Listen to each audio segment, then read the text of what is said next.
રાજકુમારી ડાયના ઘણા વર્ષો પહેલા ગેલેરિયા રાજ્યમાં એક સુંદર રાજકુમારી રહેતી હતી.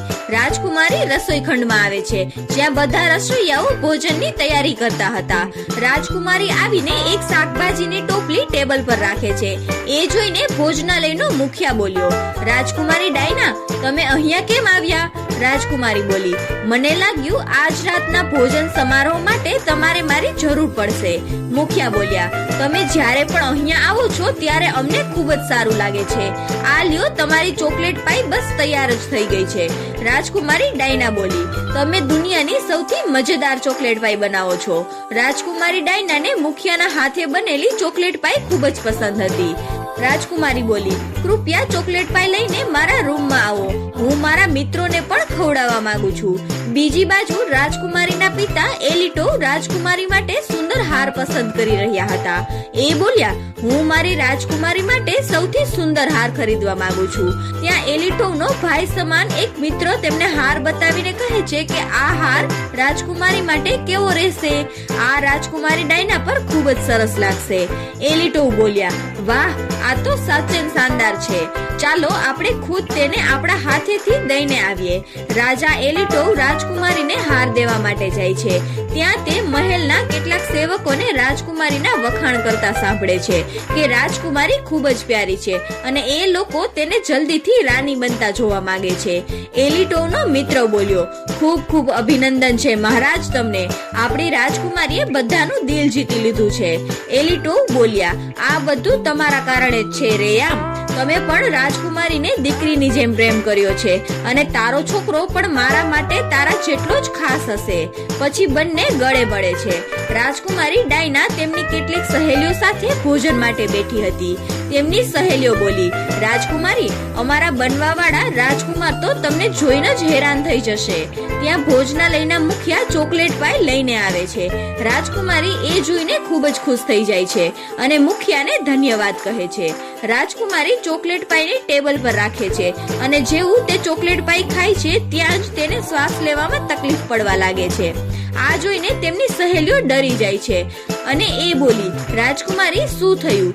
રાજકુમારી કંઈ બોલતી નથી. તે બેહોશ થઈ જાય છે અને એક લાંબી નિંદ્રાવસ્થામાં ચાલી જાય છે. કોઈ પણ ડોક્ટર તેને ઠીક ન કરી શક્યા અને રાજકુમારી બેજાન વ્યવસ્થામાં કેટલાક મહિના તેમના રૂમમાં જ પડી રહી.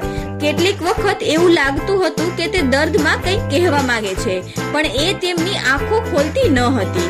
અને એક દિવસ એક સ્ત્રી તેમને જોવા આવે છે અને તે બોલે છે કે આ જીવન અને મૃત્યુ વચ્ચે હેરાન થાય છે. રાજકુમારીને બચાવવા માટે એમને એક પવિત્ર રક્ષા કવચવાળા સંદૂકમાં રાખો. શાયદ આવું કરવાથી એને હોશ પણ આવી જાય.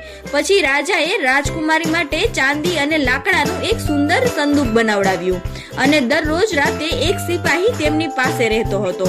અને રાજકુમારીને દર્દમાં ચીખતા અને કંઈક બોલવાનો પ્રયત્ન કરતા જોઈને સિપાહી ડરી જાય છે. એ સમજે છે કે રાજકુમારીની અંદર ભૂત છે અને ત્યાંથી ભાગી જાય છે. દરરોજ રાતે કોઈ નવો સિપાહી આવતો અને રાજકુમારીની અંદર ભૂત છે એવું સમજીને ત્યાંથી ભાગી જતો હતો. એક દિવસ સેનાપતિએ એક સિપાહીને રાજકુમારી પર ધ્યાન રાખવા મોકલ્યો. તે રાતે ઇફાસ રાજકુમારીના રૂમમાં જોવા આવે છે કે બધું બરાબર છે ને. ત્યારે એને જોયું કે રાજકુમારી નિંદ્રાવસ્થામાં કંઈક બોલવાનો પ્રયત્ન કરતી હતી અને રાજકુમારીનો અવાજ સાંભળીને તે ચોંકી જાય છે. ઇફાસનો મિત્ર બોલ્યો, શું વાત છે ઇફાત? આજે રાતે તું રાજકુમારીના રૂમમાંથી ડરીને બહાર કેમ ન આવ્યો? ઇફાસ બોલ્યો, એક દુખી આત્મા બીજાને નુકસાન કઈ રીતે પહોંચાડી શકે? રાજકુમારી કેટલું દુઃખ સહન કરે છે, શું આપણે એની મદદ ન કરી શકીએ? ઇફાસનો મિત્ર સોમ બોલ્યો, રાજ્યના બધા ડોક્ટરોએ પ્રયત્ન કર્યો છે પણ કોઈને પણ સફળતા નથી મળી. ઇફાસ બોલ્યો, આપણે કંઈક તો કરી શકીએ છીએ. રાજકુમારી આપણને કંઈક કહેવા માંગે છે. શું આપણે તેના મગજની અંદર શું ચાલે છે એ જાણી શકીએ? ઇફાસનો બીજો મિત્ર વ્યોમ બોલ્યો, મારા દાદાએ એક મહાન જાદુગર વિશે કહ્યું હતું જે બીજાના મગજની વાત વાંચી શકતા હતા. ઇફાસ બોલ્યો, તો આપણે એમને અહીં કેમ નથી લાવતા? વ્યોમ બોલ્યો, મેં સાંભળ્યું છે કે એમને જ્યારે લોકોના મનને વાંચવાનું શરૂ કર્યું ત્યારે તેમણે એટલી લાલચ, સ્વાર્થ અને અંધકાર દેખાયો કે તરત જ તે એક જંગલમાં ચાલ્યા ગયા અને એમને આ બધું છોડી દીધું છે. કોઈ નથી જાણતું કે તે ક્યાં છે. ઇફાસ બોલ્યો, શું તારા દાદા એક યાત્રી હતા? વ્યોમ બોલ્યો, ના, ઈફાસ બોલ્યો, તો જરૂર એ જાદુગર આપણા રાજ્યની આજુબાજુ જ રહેતો હશે, કોઈ દૂર જગ્યાએ નહીં, એટલા માટે તારા દાદાને એ વાતની ખબર પડી હશે. વ્યોમ બોલ્યો, મને નથી લાગતું કે આ વાત સાચી છે, કાં તો પછી આ બહુ જૂની વાત છે. ઈફાસ બોલ્યો, એટલા માટે આપણે જાણવું જ પડશે, હું પોતે જઈને આ વાતને જાણીશ. વ્યોમ બોલ્યો, હું પણ સાથે આવીશ. સોમ બોલ્યો, અને હું પણ. વ્યોમ બોલ્યો, જ્યાં સુધી મને ખબર છે કે જંગલની અંદર એક એવી જગ્યા છે કે ક્યાં કોઈ નથી જતું. મેં સાંભળ્યું છે કે જંગલનો એ ભાગ એ ઝેરીલા સાપ અને કીડાથી ભરેલો છે. ઈફાસ બોલ્યો, આ તો ખૂબ જ સરસ વાત છે, હું ઝાડ પર ચડવામાં માહિર છું અને આપણે બધા લોખંડના કવચ પહેરીને જઈશું. તો ચાલો મિત્રો, સૌથી પહેલા આપણે એ જાદુગરને શોધવાનું તે જગ્યાએથી જ ચાલુ કરશું. પછી બધા જંગલમાં જાય છે. ત્યાં એક ઝેરીલો સાપ ઝાડીઓમાંથી નીકળે છે. વ્યોમ બોલ્યો, ઈફાસ જરા ધ્યાનથી. પછી બધા ઝાડ પર ચડી જાય છે અને સોમ બોલ્યો, આપણે પેલી પહાડી પર ચડવું પડશે.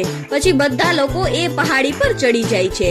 વ્યોમ બોલ્યો, મને તો અહીંયા આજુબાજુ બસ હરિયાળી અને અંધારું જ દેખાય છે, અહીંયા તો કોઈ જાદુગર નથી. ઈફાસ બોલ્યો, શું તમને ધુવાડાની સુગંધ આવે છે? વ્યોમ બોલ્યો, ધુવાડો? પણ આપણે ત્યાં કઈ રીતે જશું? સોમ બોલ્યો, આ શું, નીચે તો એક ઘર છે. ઈફાસ બોલ્યો, આપણે નહીં, ખાલી હું જઈશ.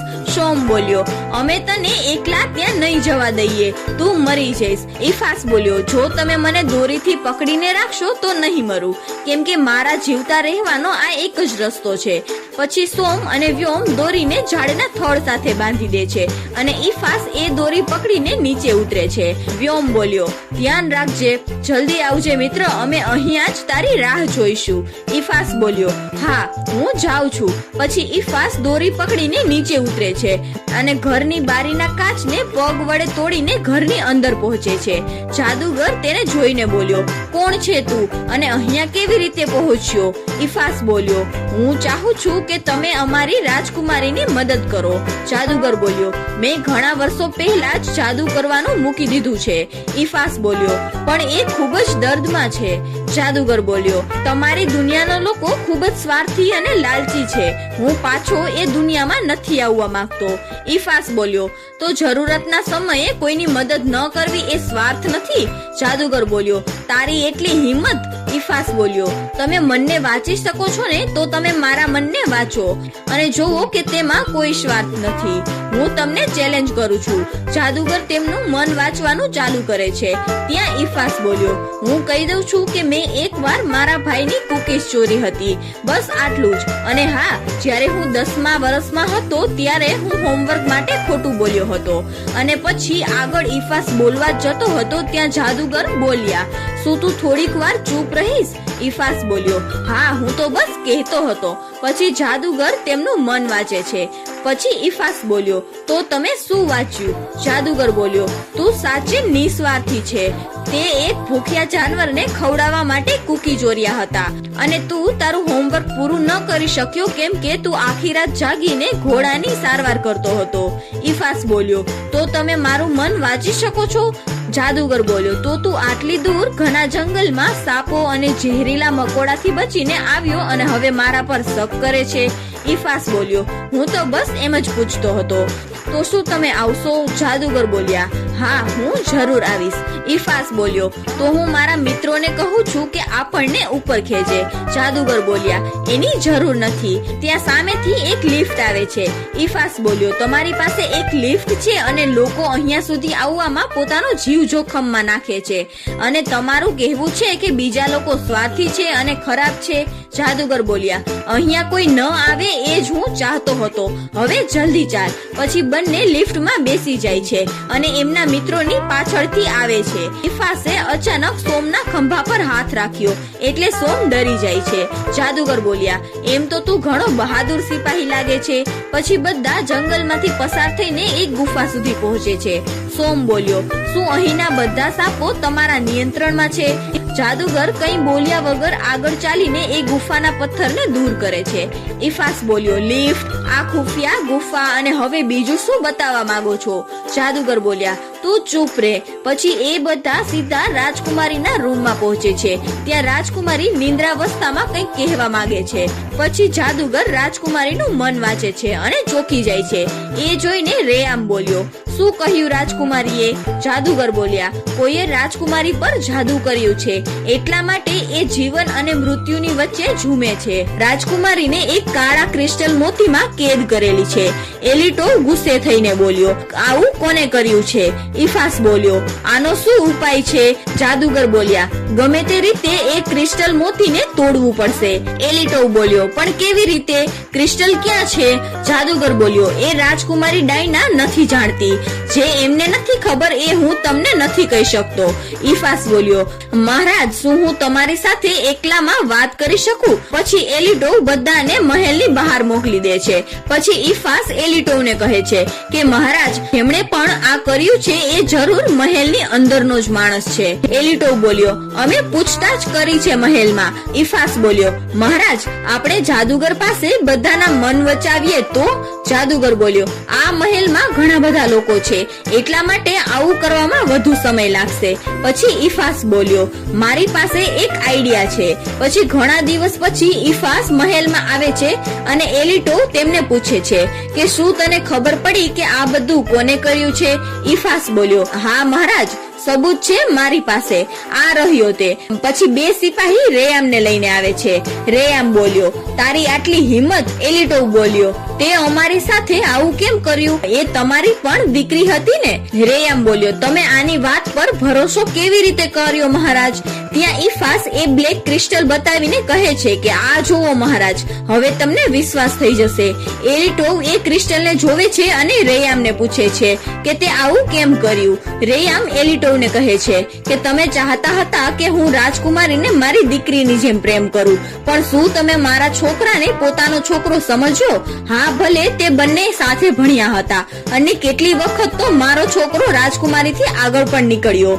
એટલા માટે મેં રાજકુમારીને રસ્તામાંથી હટાવવાનો નિર્ણય કર્યો અને મેં રાજકુમારીની આત્માને ક્રિસ્ટલમાં કેદ કરી લીધી, જે હું એમના માટે લાવ્યો હતો, અને એને આ ક્રિસ્ટલ બોલમાં કેદ કરી દીધો. એલિટો બોલ્યા, મેં તારા પર ભરોસો કર્યો હતો. રેયામ બોલ્યો, નહીં, તમે મારા પર ભરોસો નહોતો કર્યો. તમે મને ક્યારેય પણ ગુપ્ત સભામાં નથી રાખ્યો.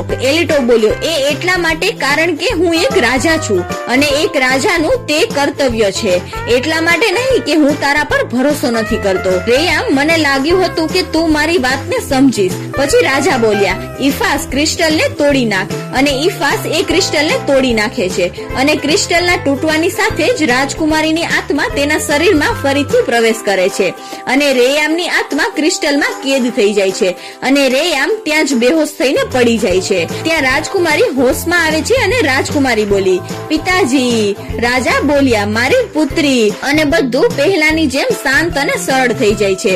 પછી એક દિવસ રાજકુમારી ઇફાસને પૂછે છે કે તમને કેમ ખબર પડી કે રેયામ જ ગુનેગાર હતો? ઇફાસ બોલ્યો, એ દિવસે મને એક યુક્તિ સૂચી હતી અને મેં એ યુક્તિ રાજાને પણ કહી હતી. પછી મેં મારી યુક્તિ મુજબ કામ કરવાનું ચાલુ કર્યું અને મહેલમાં વ્યોમ અને સોમ સાથે જોર જોરથી વાત કરવાનું ચાલુ કર્યું કે જાદુગર રાજકુમારીની આત્મા ગોતવા માટે એક પ્રયોગ કરે છે.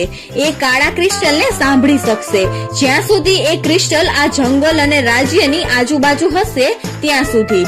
આ વાત સાંભળીને રેયામ એ ક્રિસ્ટલને જંગલથી અને રાજ્યથી દૂર કરવા માટે એક ઘોડા પર બેસીને જાય છે અને હું અને મારા સાથી તેમની પાછળ પાછળ જાય છે અને અમે જાણ્યું કે એ ક્રિસ્ટલ ક્યાં છે અને આવી રીતે અમને રાજાના સલાહકારની ખબર પડી. રાજકુમારી બોલી, તે મારી જાન બચાવી છે. ત્યાં જાદુગર આવે છે અને બોલે છે કે મારી પણ. જોવા જઈએ તો તારો ખૂબ ખૂબ આભાર. તો બાળ મિત્રો, આ વાર્તા પરથી શીખવા મળે છે કે આપણે ક્યારેય પણ રેયામની જેમ ઈર્ષા કરીને કોઈનું પણ ખરાબ ન ઈચ્છવું જોઈએ, નહીતર અંતમાં તો રેયામની જેમ જ ભોગવવું પડે છે.